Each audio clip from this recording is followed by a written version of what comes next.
the cowboy who hid a crown. No one in the town of Tierra Seca really knew who the man in the worn hat was, who arrived every morning at Don Esteban's ranch.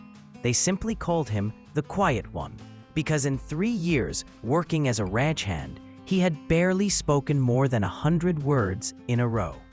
His weathered hands handled the lasso with a precision that seemed inherited from generations of cowboys, and his eyes, of a strange amber color, almost golden under the relentless sun, looked at the horizon as if searching for something he never found.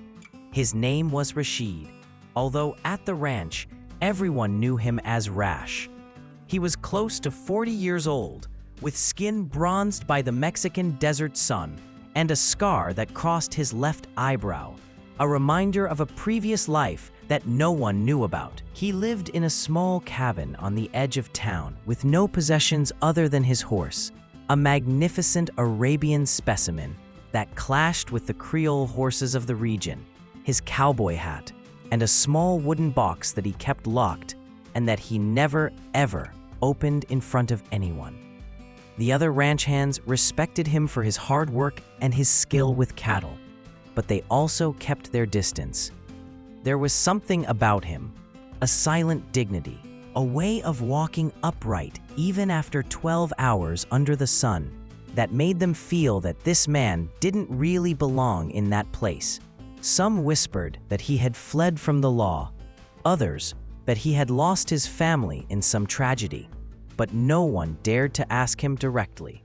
The truth was far more extraordinary than any rumor. Rashid ibn Malik al-Zahir had been born in a white marble palace on the outskirts of Marrakech, son of Sultan Malik al-Zahir III, ruler of a vast region of the Sahara Desert that extended for thousands of square kilometers. He had grown up among silks and spices, educated by the best teachers in literature, mathematics, astronomy, and the art of governing. But he had also learned something that books don't teach, that power corrupts, that palace intrigues can be more deadly than desert snakes, and that true love is rarer than pearls from the Red Sea. His love story had begun 20 years earlier, when he was barely 20 years old. During a diplomatic visit to an allied Bedouin tribe, he had met Layla, the daughter of the tribe's sheikh.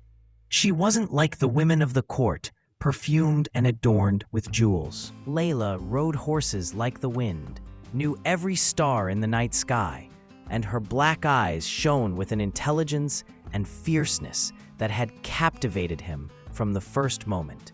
They had fallen in love under the stars of the desert, in secret, because Layla was already promised to a powerful merchant from Damascus, a rich but cruel man who had paid a fortune for her hand. Rashid had tried to convince his father to intercede, to break the engagement and allow him to marry her, but the Sultan had other plans for his son, a political marriage to the daughter of the Emir of Tunis that would consolidate his power in the region. Love is a luxury that rulers cannot afford, his father had told him in a cold voice. Your duty is to your people, to your lineage, to the Sultanate, not to a Bedouin girl with no dowry or political connections.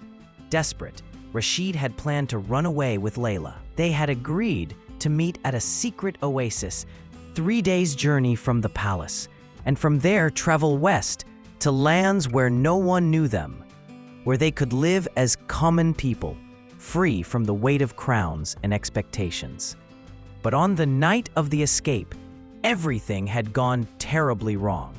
Someone had betrayed their plans. When Rashid arrived at the oasis, he found his father's guards waiting for him. There was a fight. Rashid, trained in the art of the sword since childhood, managed to escape, but not before receiving the slash that left him with the scar on his eyebrow. He rode for days, wounded and delirious, not knowing if Layla had managed to escape or if she had been captured. When he finally recovered, hidden in a remote village, he sent discreet messengers to find out what had happened. The news he received destroyed his soul. Layla had been forced to marry the merchant from Damascus. Worse still, his father had declared that Rashid had died in a hunting accident and had named his younger brother, Khalid, as heir, an ambitious and unscrupulous man whom Rashid knew would be a tyrannical ruler. Heartbroken, homeless, and without identity, Rashid had wandered for months through North Africa. Eventually, he had gotten passage on a merchant ship that took him to Spain, and from there, following rumors of vast desert lands where a man could lose himself and start over, he had crossed the Atlantic to Mexico. He had chosen Tierra Seca precisely because it reminded him of the desert of his childhood, the scorching heat, the infinite horizon, the feeling that sky and earth merged in the distance. Here, working with cattle, sleeping under the stars, he had found a kind of peace. It wasn't happiness. That had died with his love for Layla, but it was enough to keep living. For 3 years, he had kept his secret perfectly guarded, until that October morning. The day began like any other. Rashid got up before dawn, made bitter coffee on his small stove, and rode to the ranch. Don Esteban, the owner, a fat and good-natured man who treated his employees well, greeted him with a wave of his hand.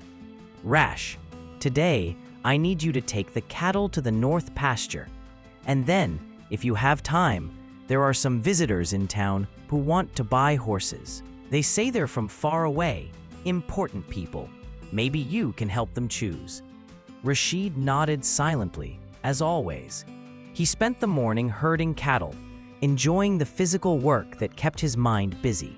But in the afternoon, when he returned to town and headed to the inn where the visitors supposedly were, his life changed forever. There were 3 men waiting on the porch of the inn. 2 of them wore dark suits, clearly out of place in that dusty town. But it was the 3rd one who made Rashid stop dead, with his heart pounding in his chest like a war drum. It was Tariq, his former weapons master, the man who had taught him to handle the sword and bow when he was a child. Tariq now had completely white hair, and his face was more wrinkled, but his eyes were still the same, penetrating, intelligent, loyal. Rashid felt the impulse to turn around and flee, but it was already too late. Tariq had seen him, and on the old man's face appeared an expression of astonishment, relief, and something resembling veneration. "Sayyidi," Tariq whispered, using the Arabic title for "my lord." And then, before the astonished gaze of the townspeople passing by, the old man knelt in the dust and bowed his head. The other 2 men immediately imitated him. Rashid felt the world stop. For 3 years he had been invisible, just another ranch hand among many. And now, in an instant, his past had caught up with him. "Stand up," he said in Arabic, his voice hoarse from lack of use of his mother tongue. "Stand up, now." Tariq stood up, with tears running down his weathered cheeks. "My Sultan, we have been searching for you for years. We thought you were dead. Your father died 2 years ago. And your brother Khalid has ruled since then. But he is a tyrant. The people suffer. The tribes rebel. The sultanate is crumbling." Rashid felt as if he had been hit in the chest. His father, dead. Despite everything, despite the betrayal and exile, he felt a pang of pain. And Khalid on the throne, exactly as he had feared. "Why do you seek me now?" he asked, though he already knew the answer. "Because you are the legitimate heir, my sultan. Because we have proof that the story of your death was a lie. And because there are those who still remember you, who still believe in you. The sheikhs of the southern tribes, the merchants of the coastal cities, even some of the palace advisors. They all await your return." Rashid shook his head. "That man died 3 years ago. I'm just a cowboy now." But even as he spoke those words, he knew they weren't entirely true. Because in his cabin, in that wooden box he kept locked, he still kept the seal ring of the Sultanate, the one his grandfather had given him when he turned 18. The ring with the symbol of his lineage, a golden falcon over a rising sun. Tariq took a step forward. "My Sultan, there is something else you must know. Something about Lady Layla." Rashid's heart stopped. "Layla? What about her?" "She is alive, and she has been searching for you too." The following hours were a whirlwind. Rashid took the three men to his cabin where they could talk privately. There, Tariq told him the whole story. After Rashid fled, Layla had indeed been forced to marry the merchant from Damascus. But the marriage had lasted less than a year. The merchant, a violent and jealous man, had died under mysterious circumstances. Some said Layla had poisoned him, though nothing was ever proven. A widow and free, Layla had returned to her tribe, but she hadn't stayed there. Using the fortune she had inherited from her late husband, she had begun to travel, to ask questions, to search for clues about Rashid's whereabouts. She had hired informants at all the ports of the Mediterranean, and finally, 6 months ago, she had found a trail, a Spanish sailor who remembered transporting an Arab man who spoke little and paid well, bound for Mexico. Layla had traveled to Mexico, and now she was in Mexico City, awaiting confirmation that Rashid was alive. "She never stopped loving you, my Sultan," Tariq said softly. "And you have a son." Rashid felt his legs fail him. He let himself fall into a chair. "A son? He was born 8 months after your escape. The merchant raised him as his own. But the boy has your eyes, my Sultan. Those golden eyes that are the mark of your lineage. He is now 19 years old. His name is Amir. And when Layla told him the truth about his real father, he swore he would find you." Rashid covered his face with his hands. A son. He had a son he had never known. A son who carried his blood, his lineage. "Where is he now?" he asked in a broken voice. "He traveled with his mother to Mexico City. They await news from us." Rashid stood up and walked to the window. Outside, the sun was setting over the Mexican desert, tinting the sky orange and purple. For 3 years he had lived as a ghost, hidden from the world. But the world had found him anyway. "If I return," he said slowly, "there will be war. Khalid will not renounce the throne peacefully. There will be war anyway, my Sultan. Khalid has raised taxes to unbearable levels. He has executed those who oppose him. The southern tribes are already in open rebellion. If you don't return, the Sultanate will fragment into a dozen small kingdoms that will fight each other for generations. But if you return, there is hope for unity, for peace." Rashid closed his eyes. He thought of Layla, of the love he had believed lost forever. He thought of the son he had never known. He thought of his people, suffering under his brother's tyranny. And he thought of the ring he kept in the wooden box, the symbol of who he really was. "I need time," he finally said. "I need to think." Tariq nodded. "Of course, my Sultan, but we don't have much time. Khalid has spies everywhere. If he discovers you're alive, he will send assassins." That night, Rashid couldn't sleep. He sat on the porch of his cabin, looking at the stars. They were the same stars he had looked at with Layla 20 years earlier, when they were planning their escape. The same stars he had used to navigate during his exile. At dawn, he made a decision. He went to the ranch and spoke with Don Esteban, something that surprised the rancher, accustomed to Rash's silence. "Don Esteban, I need to ask you a favor. I need time off, maybe several weeks, maybe more." Don Esteban looked at him curiously. "Problems, Rash?" "Family matters. from the past. The rancher nodded slowly. He had learned not to ask too many questions. Your job will be waiting for you when you return. If you return. Rashid shook his hand, a gesture that surprised Don Esteban with its almost ceremonial formality. Thank you. You have been a good boss.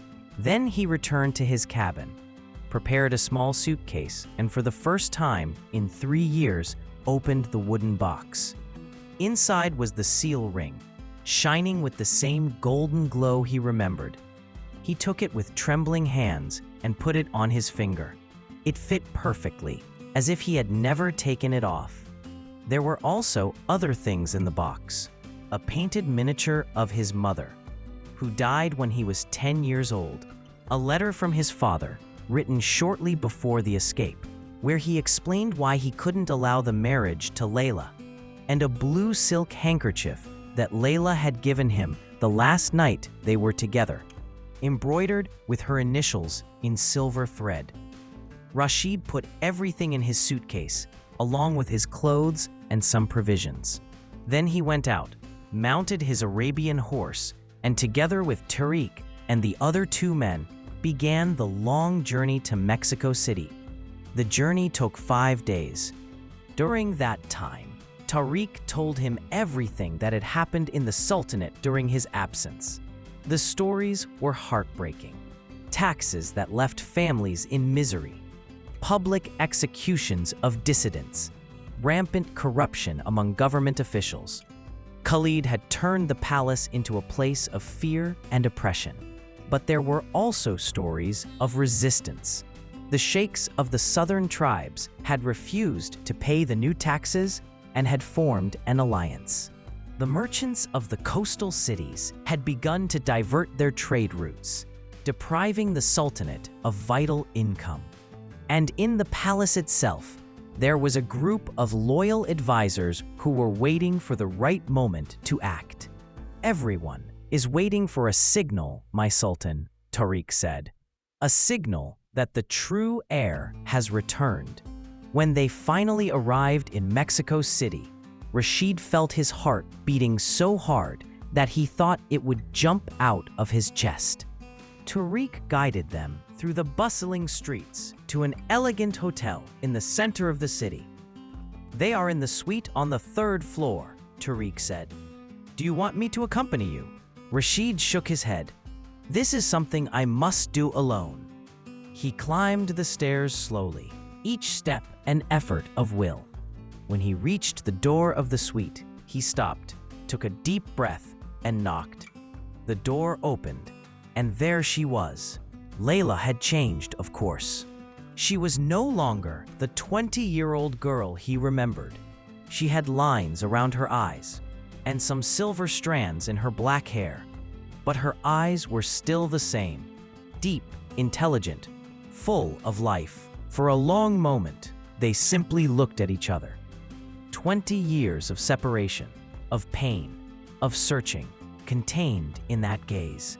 Then Layla whispered his name, Rashid, and she threw herself into his arms.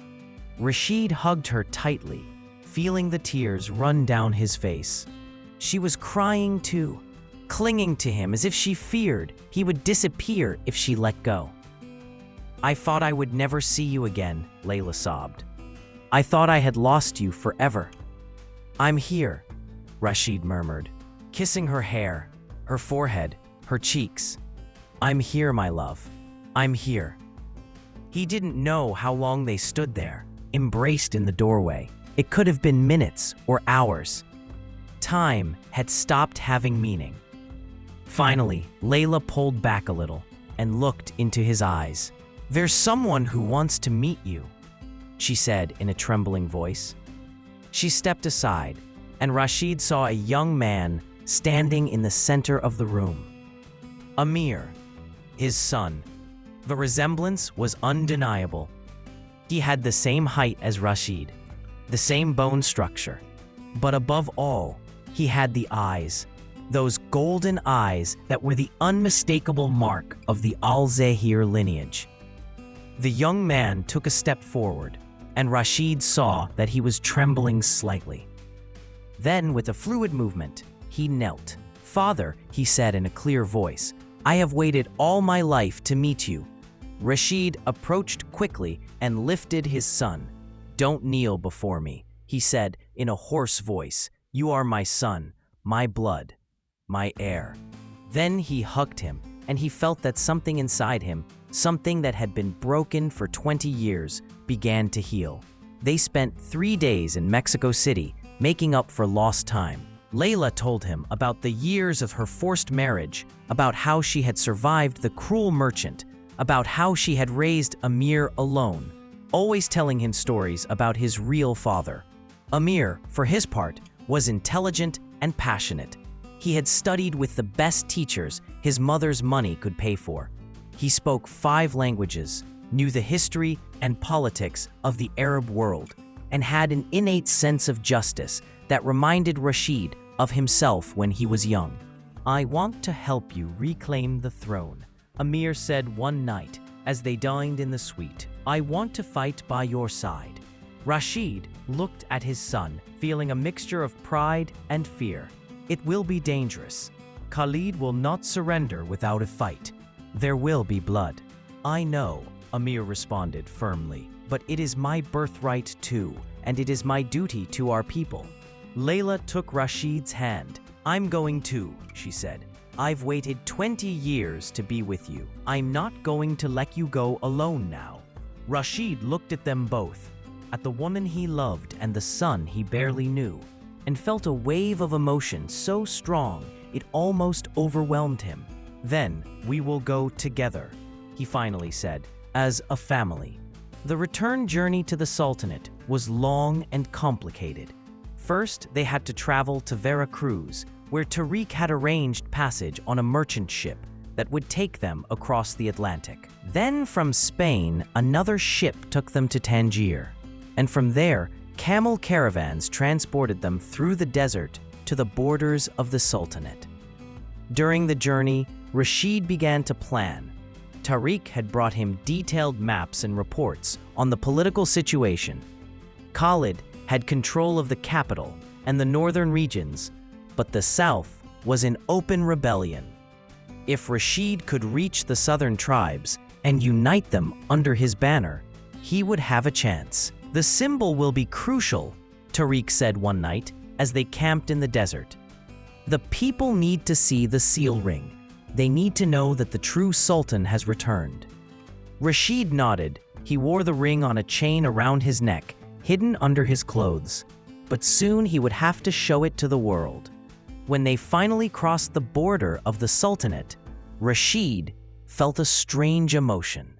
He had spent 3 years trying to forget this place, and now he was back, not as a fugitive, but as a conqueror.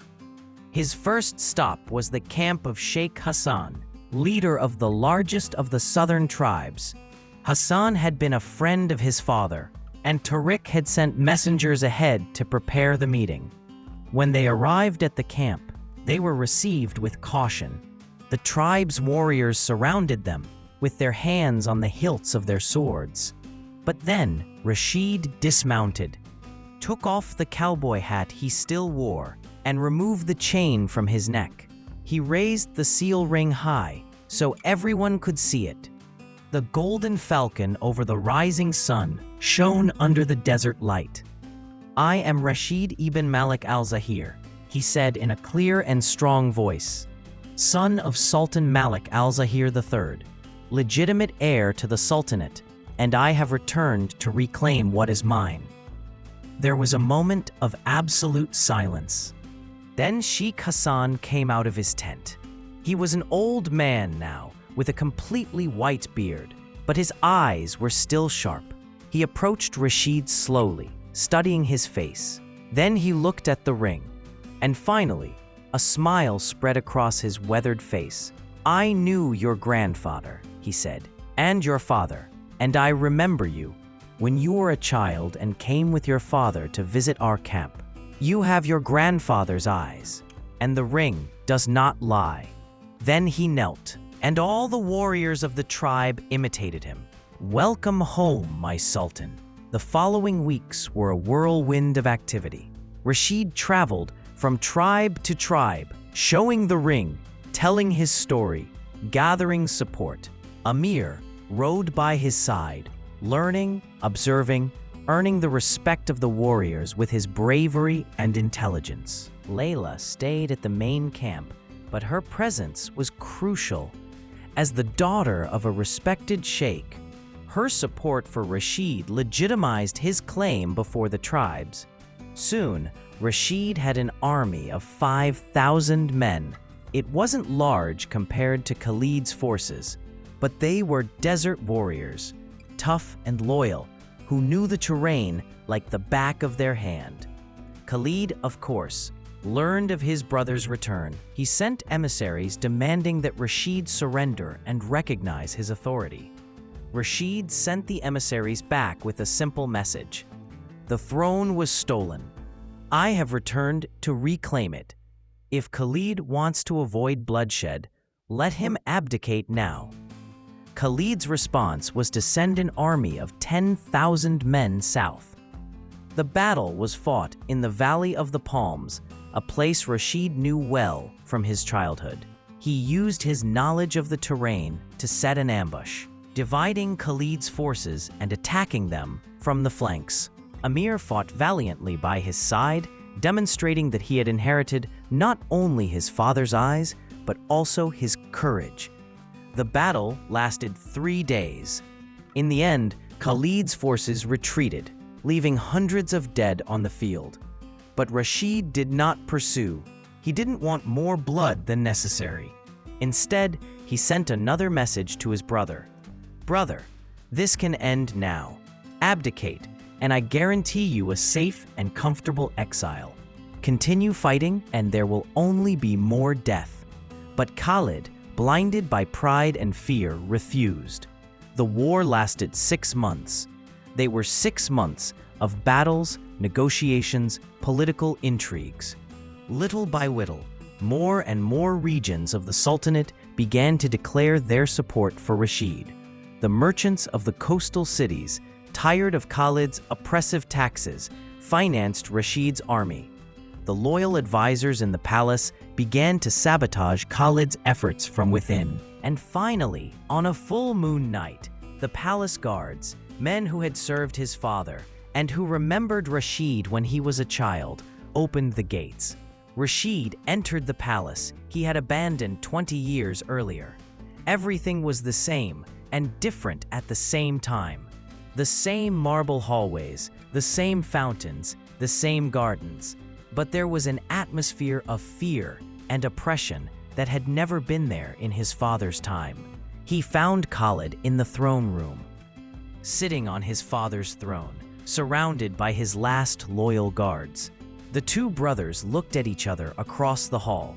Rashid saw in Khalid's eyes a mixture of fear, hatred, and something resembling relief. "Brother," Rashid said in a tired voice, "this has gone too far. End it now. Abdicate, and I guarantee you a safe and comfortable exile. Continue fighting, and there will only be more death." Khalid laughed, but it was a bitter laugh, without humor. "Peace? There is no peace for men like us, brother. There is only power or death." He made a gesture, and his guards advanced. But before they could attack, the palace guards themselves, who had followed Rashid inside, disarmed them. Khalid was left alone, sitting on the throne, defeated. "Then kill me," he said. "End this." Rashid slowly climbed the steps to the throne. He stopped in front of his brother. "I'm not going to kill you," he said. "You are my brother. We share the same blood, but I can't leave you here either. You will be exiled to a villa on the coast with a generous pension. You can live comfortably, but you can never return to the capital." Khalid looked at him with surprise.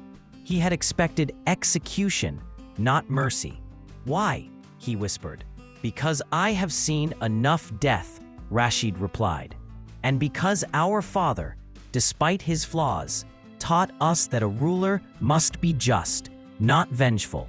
Khalid bowed his head. The guards escorted him out of the hall, and Rashid, finally, after 20 years of exile, sat on the throne of his ancestors. The coronation was a week later. It was a magnificent ceremony, with representatives from all the tribes, all the cities, all the regions of the Sultanate. Rashid was crowned as Sultan Rashid I, and Emir was officially declared his heir. But what was most important to Rashid was not the crown or the throne. It was the moment after the ceremony when he married Layla in a private ceremony in the palace gardens, under the same stars that had witnessed their love 20 years earlier. "It was worth the wait," Layla whispered as they danced under the stars. "Every second," Rashid replied, kissing her. The following years were of reconstruction. Rashid reduced taxes, reformed the judicial system, invested in education and infrastructure. He brought ideas he had learned during his time in Mexico: more efficient irrigation systems, new agricultural techniques, even some aspects of cowboy culture that he had adopted. The people loved him. They called him the Cowboy Sultan, in reference to the years he had spent in exile. And Rashid wore that title with pride. On special occasions, he even wore his old cowboy hat along with his royal robes, a reminder that he had been both a ranch hand and a sultan, and that both experiences had made him who he was. Emir grew up to be a wise and just ruler, learning from his father, but also contributing his own ideas. And when Rashid finally died, at the age of 75, with Layla by his side and surrounded by his children and grandchildren, he did so knowing that he had fulfilled his duty. He had reclaimed his kingdom.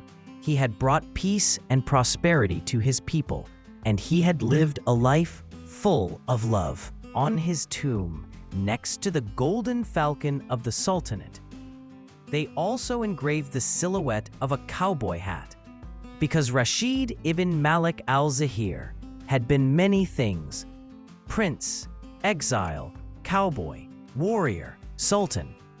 But above all, he had been a man who never forgot who he was, even when the whole world had forgotten him. And his story became legend. The story of the cowboy who hid a crown, of the lost sultan who returned from the desert, of the love that survived 20 years of separation. A story told in the tents of the tribes, in the palaces of the cities, and in the ranches of distant Mexico, where some old men still remembered the quiet ranch hand with golden eyes who one day simply disappeared, leaving only the mystery of who he had really been.